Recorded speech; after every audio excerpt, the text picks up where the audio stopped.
एक जगन्नाथ भगवान के एक भक्त थे, उनका नाम था अंगद जी। क्या नाम था? बहुत ध्यान से सुनना। श्री अंगद जी जो थे ये एक राजा के सेनापति थे, और राजा जो था ना वो इनका भतीजा ही था। एक चरित्र सुनाऊं एक भक्त का, अंगद जी का, बहुत ध्यान से सुनना। अंगद जी अपनी पत्नी से बहुत प्रेम करते थे, और उनकी पत्नी सत्संग से बहुत प्रेम करती थी। ठाकुर जी की कथा, कीर्तन, वैष्णव वार्ता, इनमें उसकी बड़ी रुचि। लेकिन अंगद जी को कथा आदि में बिल्कुल कोई रुचि नहीं थी। अपनी पत्नी से कहते थे, सुनो तुम खूब कथा सुनो, खूब मंदिर जाओ, जो तुमको करना है करो, पर मुझसे कभी नहीं कहना कि तुम करो, मेरे को कभी नहीं छेड़ना। पत्नी के मन में आता तो था कि ये भी भजन करें, लेकिन कोई बात नहीं, जैसी हरी इच्छा। अंगद जी रोज शाम को आते, पत्नी के पास बैठते, खूब प्रेम करते थे अपनी पत्नी से।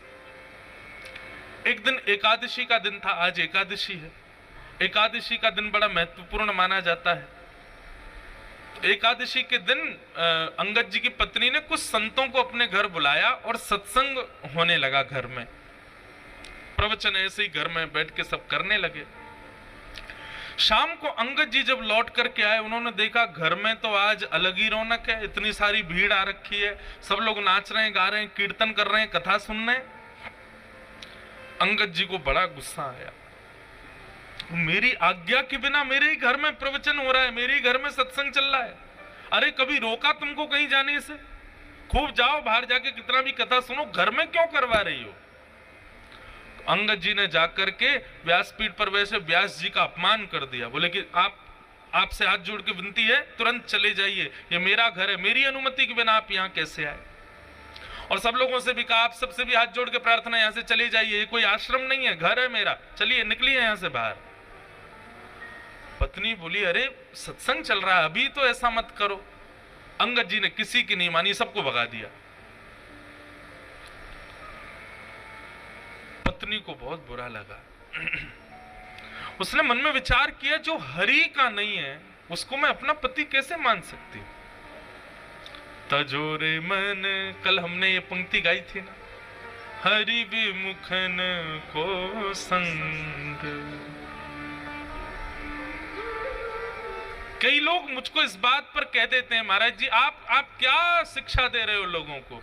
क्या ऐसे पति को छोड़ दें, पत्नी को छोड़ दें? तो इस प्रकार से तो गृह कलेश हो जाएगा।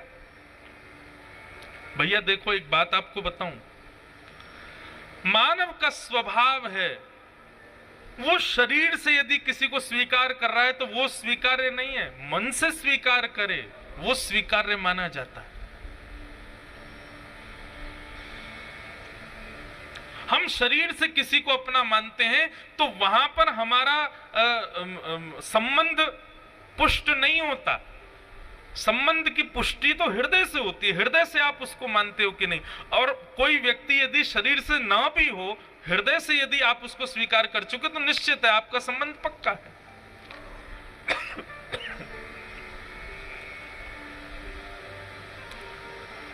महादेव ने सती का त्याग किया, लेकिन ऐसा नहीं कि सती को कैलाश से ही कह दिया हो कि आप चली जाओ अपने मायके में जाकर करो ना। बस मानस जी में गोस्वामी जी कहते हैं, बगल में जो आसन लगाते थे उसको सामने लगा दिया, बस इतना ही त्याग किया। और ये त्याग किसका था? शरीर का त्याग नहीं था, हृदय से त्याग था। तो इसलिए भैया, यदि ऐसे लोग परिवार में हैं, ऐसे लोग मित्र हैं, ऐसे लोग ऑफिस में काम करते हैं जो भगवत संबंध नहीं रखते, उनका शरीर से त्याग नहीं करना है, मन से त्याग करना, मन से कभी उनको स्वीकार नहीं करना है।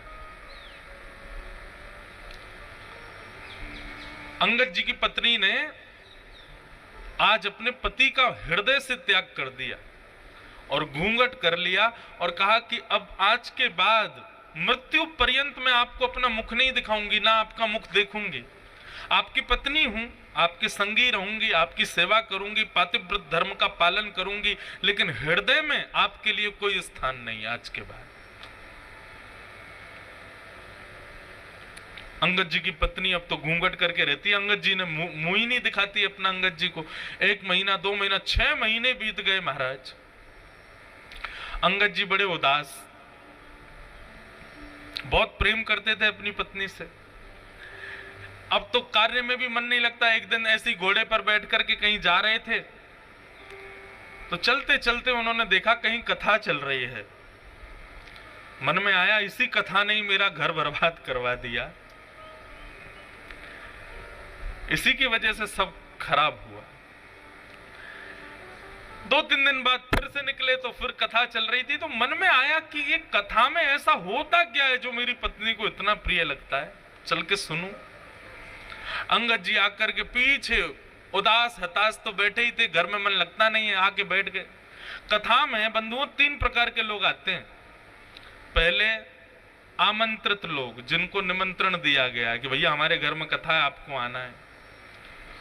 दूसरे वैष्णव कथा प्रिय लोग, उनको बस पता चल जाए कथा कहां हो रही है, वो ये विचार नहीं करेंगे दूरी कितनी, समय कितना लगेगा, कहां क्या, निमंत्रण की भी अभिलाषा नहीं, बस पता चल जाए कथा कहां है, वो पहुंच जाते हैं।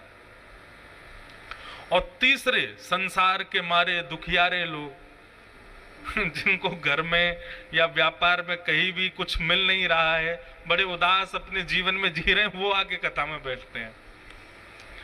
तो ऐसे ही अंगद जी आकर के बैठ गए। अंगद जी आकर के बैठे तो निश्चित कथा सुनते सुनते उनके हृदय को बड़ी शांति सी मिली। बंधु एक बात बताऊं, गीता में भगवान अर्जुन से एक बात कहते हैं। अर्जुन ने कहा कि नाथ, व्यक्ति सुख की प्राप्ति के लिए इतनी मेहनत करता है तो उसको सुख मिलता क्यों नहीं है? भगवान ने कहा डेस्टिनेशन गलत चुनी है मानव ने, सुख नहीं। हमने डेस्टिनेशन ही गलत चुन रखी है। हर कार्य के पीछे हम चाहते क्या है? सुख मिले। भगवान कहते हैं इसको बदलो, सुख नहीं शांति मिले। शांति की भावना से कर्म करो, शांति की भावना से क्रिया करो। हम क्या करते हैं? हमको सुख मिले, ऐसा करूं इतना मिल जाएगा, ये करूंगा वो करूंगा, ऐसा बनाऊंगा, ऐसे बैठा करूंगा, ऐसा कमरा, ऐसे सोफे, ऐसा, ऐसी पत्नी, ऐसी गाड़ी, ये सब सुख जन्य हम लोग कर्म करते हैं और वही सुख हमको नहीं मिलता। फिर आप अपने क्रिया के पीछे उद्देश्य शांति रखो, भगवान कहते हैं तब मानव प्रसन्न रहेगा। क्योंकि अर्जुन, सुख की भी एक लिमिट होती है, उससे ज्यादा यदि मिल जाए तो व्यक्ति दुखी हो जाता है। आपके गुजरात में श्रीखंड मुझे बड़ा प्रिय है। मैं द्वारिका में, अहमदाबाद तो मेरी पहली बार कथा और गुजरात में मेरी दूसरी कथा है। ये श्रीमद् भागवत की पहली कथा हमने की द्वारिका में और आज 7 साल बाद दूसरी कथा कर रहे हैं अहमदाबाद में। बाकी बीच में 2 दिन 4 दिन के सत्संग तो हुए हैं कई बार, पर सप्ताह कथा दूसरी बार हो रही है। तो मैं जब भी गुजरात आता हूं तो श्रीखंड मुझे बड़ा प्रिय है। लेकिन आप एक कटोरी खिला दो, मन भर जाएगा। दूसरी कटोरी दोगे तो मैं भाग जाऊंगा। आप कहोगे महाराज जी आपको बड़ा प्रिय, खाओ ना। अरे कैसे? मुझे याद नहीं है, लेकिन फिजिक्स में हम लोग जब स्कूल में पढ़ते थे तो एक चैप्टर पढ़ाया गया था, उसमें यही बात थी। जब भागवत पढ़ी तो हमको और ज्यादा क्लियर हुई कि कोई भी वस्तु का अति सेव्य जब हम करते हैं तो वही वस्तु हमको कष्टदायी लगने लगती। रसगुल्ला यदि पसंद है तो 1 2 3 4 5 खा लो, 6वां रसगुल्ला देखते ही वमन हो जाएगा। संसार की हर वस्तु ऐसी है। तो अर्जुन, सुख नहीं शांति को रखो। किसी भी क्रिया को करने के पीछे उद्देश्य क्या हो? मुझे शांति मिले, तब देखो कर्म करके कैसा सुख मिलेगा। तो कथा में सुख मिलता है लोगों को। यहां पर आप मौन अवस्था में बैठे हो, एक ही आसन पर बैठे हो, ना पानी पी रहे हो ना चाय पी रहे हो। 4 घंटे आदमी बिना चाय कैसे रहे, बिना खाए कैसे रहे, लेकिन यहां रह रहे हो। क्यों? शांति मिल रही है। सुख नहीं, शांति। अंगद जी को बड़ी शांति मिली। अब तो अंगद जी ने नियम बना लिया, रोज जाते थे कथा सुनने। 7वें दिन कथा पूरी हो गई। अंगद जी जैसे ही आए तो देखा कोई भी नहीं था। किसी से पूछा, भैया आज कथा नहीं होगी? बोले 7 ही दिन की होती है, कल हो गई पूरी, आज तो चले गए व्यास जी। बोले कहाँ चले गए?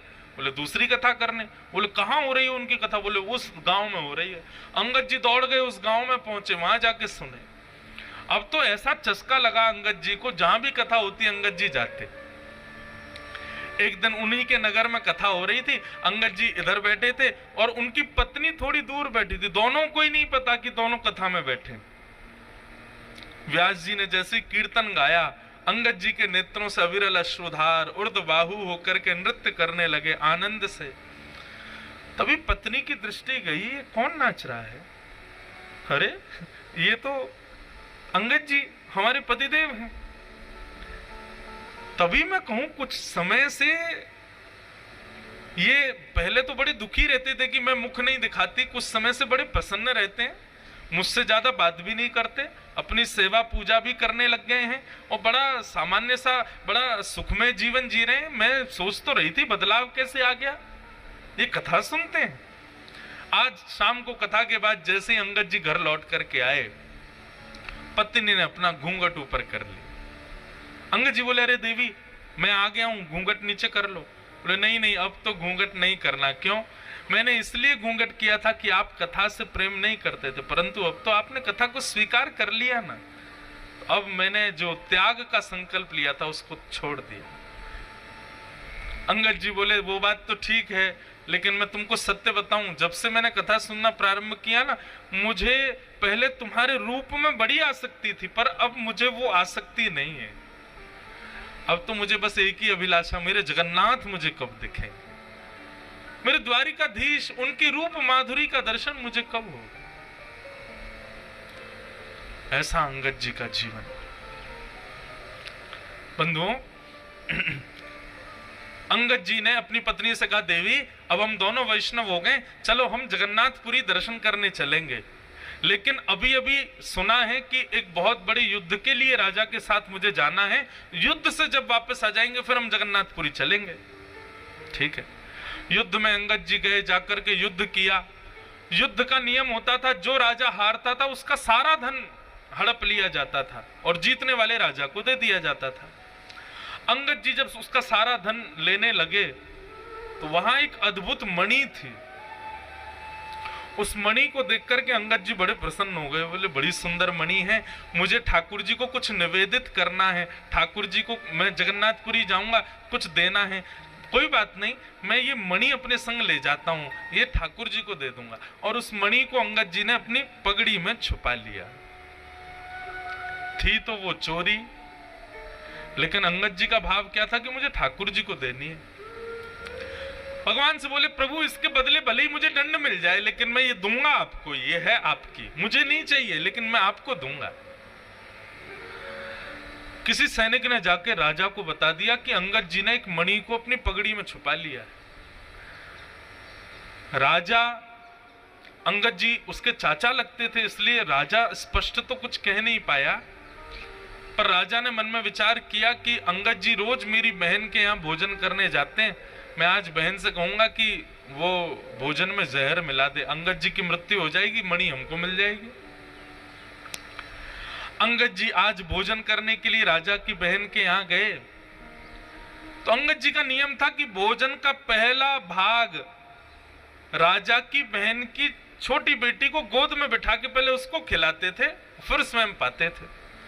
आज उसने अपनी बेटी को कहीं छुपा दिया, बोले अंगद जी कहीं खिला ना दे, इसमें तो जहर है।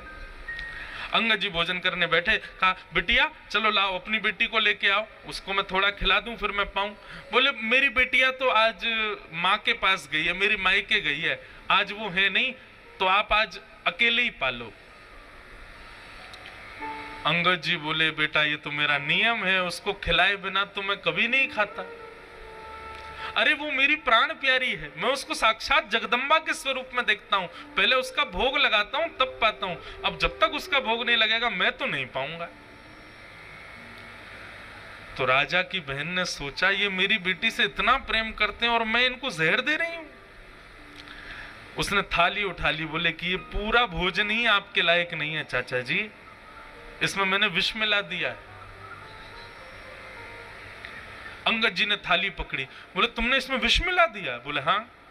बोले क्यों? मेरे भाई को वो मणि चाहिए जो आपने पगड़ी में छुपा रखी, इसलिए उसने मुझसे कहा कि विष दे दो। पर आपका प्रेम देख करके मेरा मन हो रहा है कि मैंने बहुत बड़ा अपराध किया, मैं ये विष आपको नहीं दे सकती। अंगद जी बोले वो सब बात छोड़ो, ये बताओ क्या तुमने इस थाली का भोग लगाया था भगवान को? उसने कहा हाँ, भोग तो मैंने लगाया था। बोले तुमने विष वाला भोजन ठाकुर जी को खिला दिया? बोले क्योंकि आप बिना भोग लगाए पाते नहीं है, इसलिए भोग तो मुझे लगाना पड़ा। अंगद जी बोले अब तो इसको मैं ही पाऊंगा, जब विष ठाकुर जी ने पा लिया तो मैं कैसे छोड़ू। और अंगद जी जबरदस्ती हठ पूर्वक उस थाली को लेकर के बैठ गए और एक एक कवल खाने लगे। ज्यों ज्यों कवल मुख में जाने लगा, अंगद जी का उतना ही तेज बढ़ने लगा। ये आश्चर्य देख करके राजा की बहन नतमस्तक हो गई। जाको राखे साइया मार सके ना कोई, बाल न बाका कर सके जो जग बैरी हो। बंधुओं,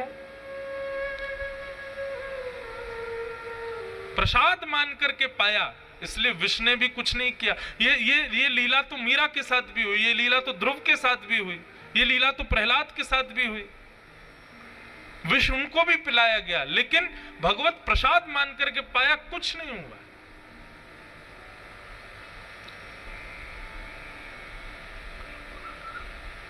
अंगद जी महाराज अपनी पत्नी से जाके बोले देवी अब हमको विलंब नहीं करना चाहिए, क्योंकि राजा मेरे पीछे पड़ गया है, वो कभी भी मेरा वध कर सकता है। मेरा वध कर दे मुझे चिंता नहीं, पर मुझे जगन्नाथ जी को एक बार देखना है। और रात्रि में ही अंगद जी अपनी पत्नी के साथ जगन्नाथपुरी के लिए निकल गए। राजा को किसी दूत ने जाकर के रात्रि में खबर कर दी, बोले अंगद जी निकल गए हैं महाराज। बहुत ध्यान से सुनिएगा, बहुत सुंदर कथा है। आज बहुत दिन बाद में अंगद जी का पूरा चरित्र पता नहीं क्यों सुना रहा हूं। हमारे पूज्य नाना जी भागवत के वक्ता थे, वो कहते थे कि कभी अनायास किसी भक्त का भाव कथा कहते कहते आ जाए तो यही समझना चाहिए लाला कि वो भक्त उस कथा में पधारे हैं, वो भक्त अपनी उपस्थिति दर्ज करा रहे हैं, इसलिए व्यासपीठ से बुलवा रहे हैं।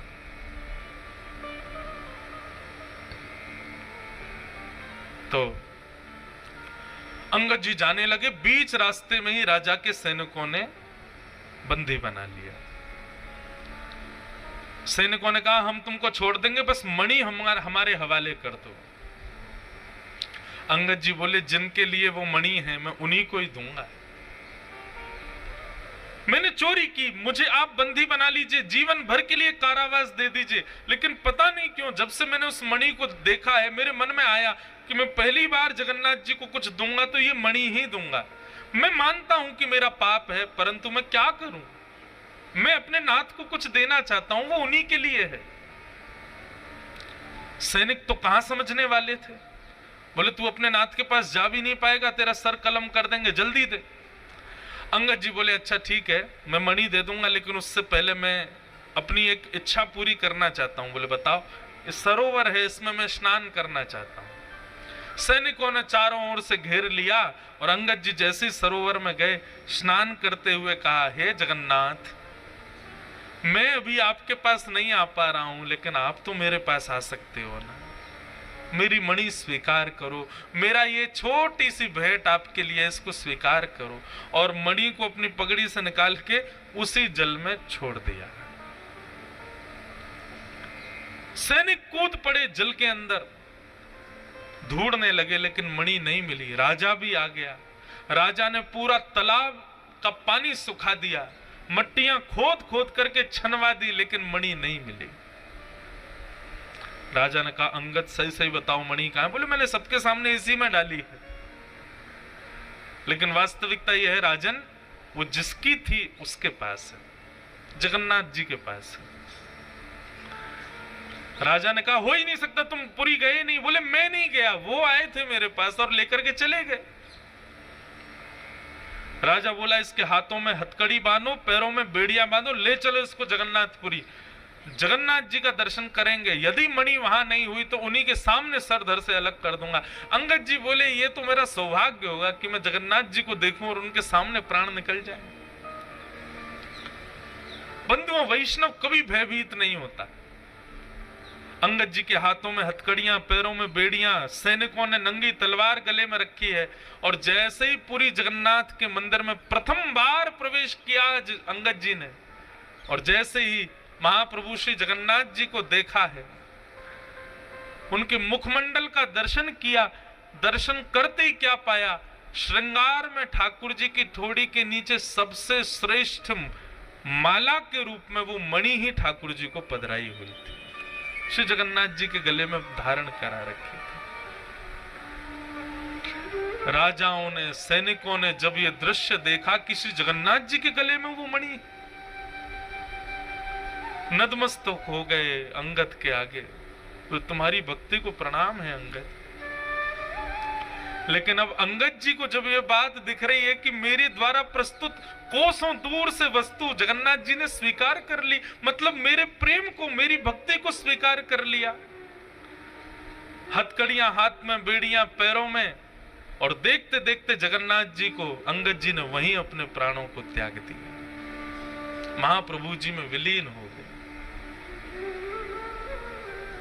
ऐसी प्रेम लक्षणा भक्ति श्रीमद् भागवत प्रदान करती। मैं कहता हूं अपनी कथाओं में, भागवत जी नहीं होती तो हमें कभी मीराबाई नहीं मिलती, श्रीमद् भागवत नहीं होती तो हमें कभी सूरदास नहीं मिलते, श्रीमद् भागवत नहीं होती तो ऐसे प्रेम युक्त वैष्णव भक्तों के चरित्र हमें कभी नहीं मिलते, क्योंकि इन सबका सृजन भागवत नहीं किया। तो भागवत किसको देती है? श्री कृष्ण को प्रदान करती है। इसलिए भैया मेरी आप सबसे प्रार्थना, श्रीमद् भागवत से और कोई आकांक्षा मत रखो, और कोई संकल्प मत करो, और कोई अभिलाषा मत रखो। श्रीमद् भागवत केवल और केवल कृष्ण प्रदान कर सकती।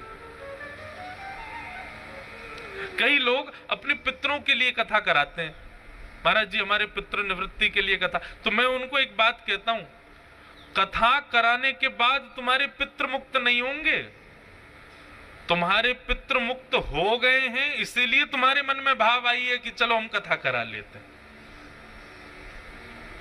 कथा कराने के बाद पितृ मुक्त नहीं हुए भैया, उस परिवार के मन में संकल्प उठ जाए कि हमको कथा करानी है, तो उसी समय समझ लेना पितृ मुक्त हो गए।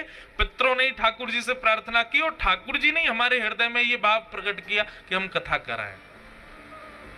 भागवत श्री कृष्ण से प्रेम कराते। श्री